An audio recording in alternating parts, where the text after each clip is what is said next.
Boa tarde. Em primeiro lugar, eu gostava, em nome do Grupo Parlamentar do Partido Comunista Português, de agradecer a possibilidade que nos foi dada para estar convosco neste debate que, assinalando esta data, se torna ainda mais importante nos dias que correm, em que olhar para a Constituição é fundamental para compreender até os problemas que o país tem vindo a atravessar e para compreender o porquê da Constituição ser entendida como um obstáculo para um conjunto de políticas que têm vindo a ser praticadas ao longo dos anos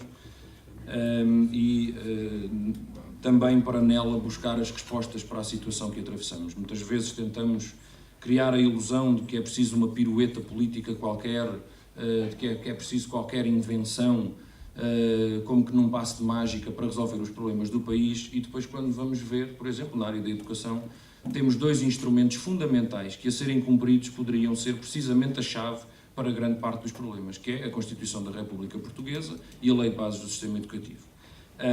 E os problemas que se vêm verificando, o ataque e a desfiguração que se vem verificando, nascem não do cumprimento destes instrumentos legais, mas precisamente do seu reiterado incumprimento e desrespeito por parte dos partidos que desde há 38 anos a esta parte se vão revezando no poder, todos com o mesmo objetivo, que é, no essencial, a reconstituição dos privilégios daqueles que tinham privilégios antes de nós termos direitos. Bem, já muito foi dito pelo Luís Fazenda. Eu talvez colocasse como introdução para um debate que depois poderemos fazer também entre vós e nós, algumas questões. Em primeiro lugar, do ponto de vista da Constituição, com o qual o PCP concorre e converge, para que serve a escola? Para que é que serve? Portanto, e para nós não serve exatamente para o mesmo que serve para outros interesses. E a escola, de acordo com a Constituição, diz assim: o Estado promove a democratização da educação e as demais condições para que a educação, realizada através da escola e de outros meios formativos, e agora diz para que serve, contribua para a igualdade de oportunidades, a superação das desigualdades económicas, sociais e culturais, o desenvolvimento da personalidade e do espírito de tolerância, de compreensão mútua, de solidariedade e de responsabilidade, para o progresso social e para a participação na vida coletiva. Isto é, de acordo com a Constituição, para que serve a escola. Ora, para o mercado capitalista, a escola tem precisamente o objetivo inverso.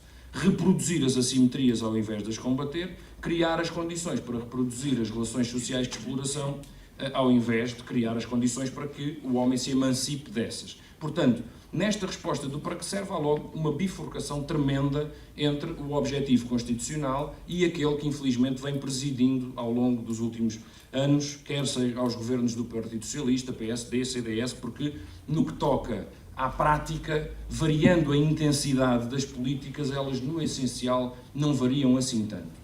Não será correto dizer que são iguais, porque a intensidade de facto vai mudando, e particularmente com a assinatura do pacto pelos partidos nacionais PS, PSD e CDS e as instituições estrangeiras de ocupação, ela conhece ainda uma nova escalada, mas no essencial aquilo que está vertido naquele pacto de agressão é, ao fim e ao cabo, o programa político da grande burguesia nacional, que tem estes três partidos, PS, PSD e CDS, como os seus braços políticos.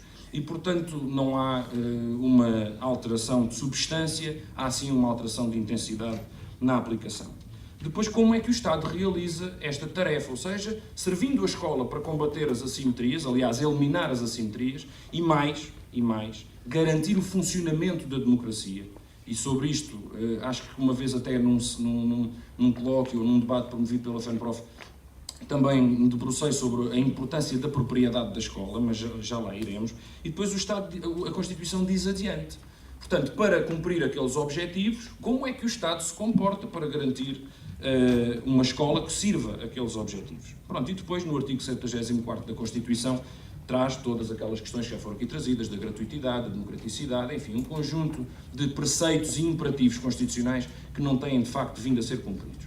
O PS, o PSD e o CDS, porém, não têm uma intervenção na lei, mas têm uma intervenção à margem da lei, uma intervenção programática que, não cumprindo, não altera a lei formalmente, mas altera-a pela prática. E nós podemos dizer isso, basta olhar para os últimos anos, por exemplo, pegando como ano de referência o ano de entrada do primeiro governo de Sócrates e de Maria de Lourdes Rodrigues, e vendo desde aí até hoje a quantidade de atos legislativos que correm à margem, quer da Lei de Base do Sistema Educativo, quer da Constituição da República Portuguesa, que alteram pela prática a política e o programa, mas que não assumem politicamente o ónus de fazer a alteração legislativa. Portanto, a Constituição não foi alterada, a Lei de Base do Sistema Educativo não foi alterada, mas por uma prática marginal, política marginal, elas são desfiguradas no dia-a-dia. Sobre a escola pública, e esse debate é certamente importante, tendo em conta que a Constituição, tendo um artigo sobre o ensino privado, particular e cooperativo, e a necessidade do Estado dar uma resposta de cobertura total a todas as necessidades, que vem logo após a gratuitidade, enfim, importa dizer o seguinte: hoje somos constantemente bombardeados por notícias vindas da Grécia e do Chipre, e já temos no nosso léxico a noção do étimo da palavra laico. Na altura, às vezes não tínhamos. Laico, ao contrário do que se pensa, não é só uma coisa religiosa. Laico significa do povo, das gentes, para ser mais concreto. Laos, do grego laos. Ora, a importância de uma escola pública, de uma escola que não tenha qualquer outra influência a não ser a da República, escola laica, não no sentido de não ter contaminação religiosa, mas no sentido de não ter contaminação privada ou de grupo alguma, interesse privado algum, é fundamental para a manutenção da democracia propriamente dita. Ou seja, porque a nossa Constituição, logo no artigo 73º, faz essa avaliação. Porque é que é fundamental a escola para a manutenção da democracia? A escola não é gratuita, livre, democrática e de qualidade para todos, apenas porque isso constitui um direito individual. Mas porque sem a escola não há democracia. Sem a escola pública não pode existir uma democracia plena, plenamente realizada, pelo simples facto de que não estaremos em pé de igualdade na utilização do instrumento fundamental que nos coloca perante o mundo, que é o pensamento e o conhecimento. E, portanto, se somos encaminhados de formas distintas, ou se uns são encaminhados até para o abandono escolar, que ainda não é uma coisa absolutamente inexistente, outros para vias que limitam o acesso ao conhecimento e que apenas concentram as capacidades do estudante na aquisição de competências, ou seja, desempenho de tarefas muito específicas, e para outros é aberto todo o caminho para que prossigam os estudos, há logo à partida um desequilíbrio estrutural do sistema.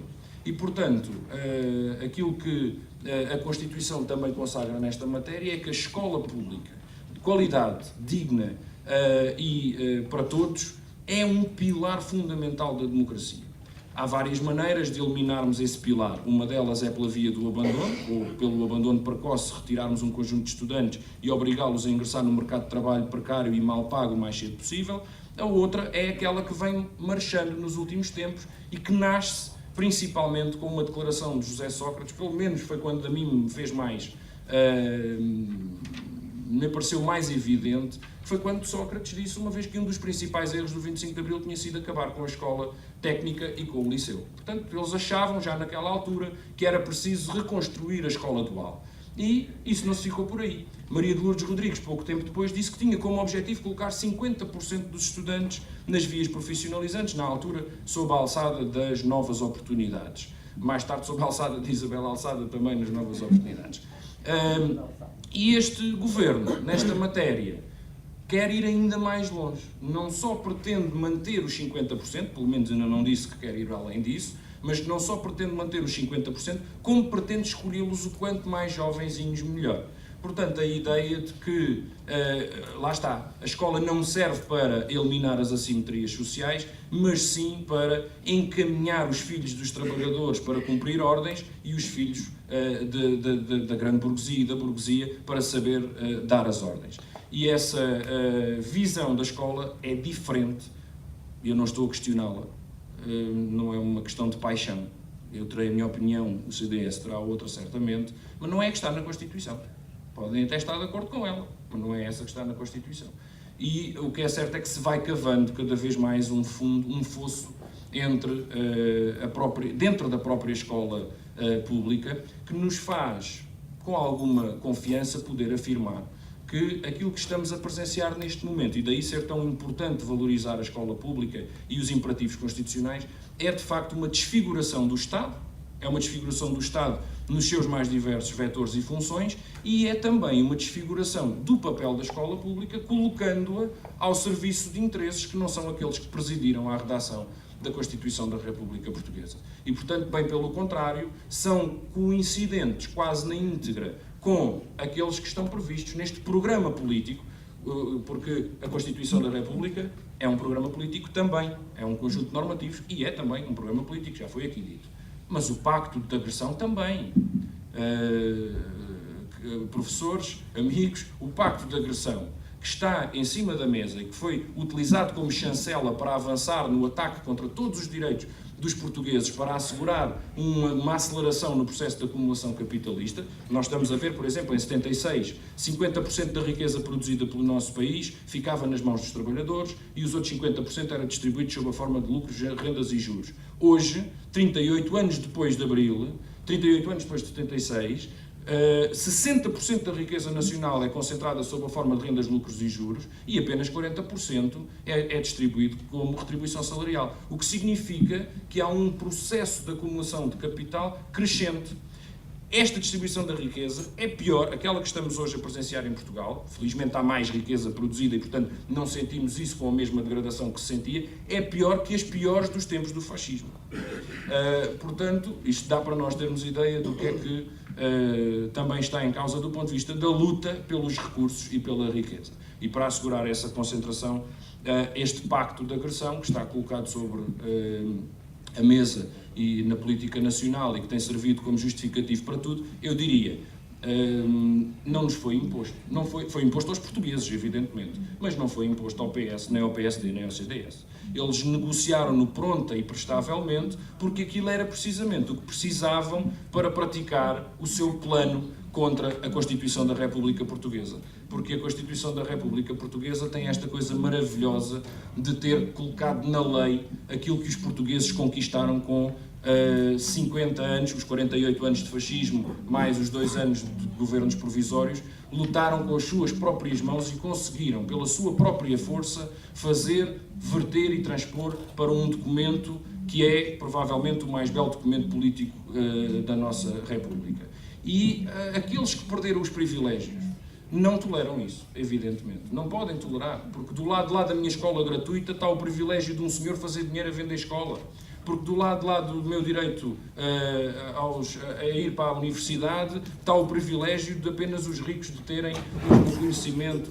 Do lado de lá do direito à democratização do conhecimento está o privilégio de uns poderem explorar outros. E, portanto, esses privilégios, evidentemente, eles não os deram de mão beijada, aliás, foram-lhes retirados com a força do povo e, portanto, esta marcha de destruição da Constituição, na prática, é um pouco isso. Daí também a necessidade de nós, no seguimento deste debate, encontrarmos as formas para construir uma alternativa que, de facto, ponha fim a esta marcha de destruição das conquistas de Abril, das conquistas da Revolução, e que recoloque o país na senda do progresso, que eu julgo que foi aberta e claramente apontada com o conteúdo, apesar da desfiguração a que já foi submetida, ainda hoje está na nossa Constituição. Para não entrarmos na linha que alguns querem impor-nos de que a Constituição é letra morta, não tem valor e que eles já não ligam nenhuma e, portanto, nós também não temos que ligar. Bem pelo contrário, raramente a legalidade está do lado do progresso. Em Portugal, a legalidade está do lado do progresso e a ilegalidade é que está do lado do passado. E, portanto, façamos o progresso com a legalidade ao nosso lado.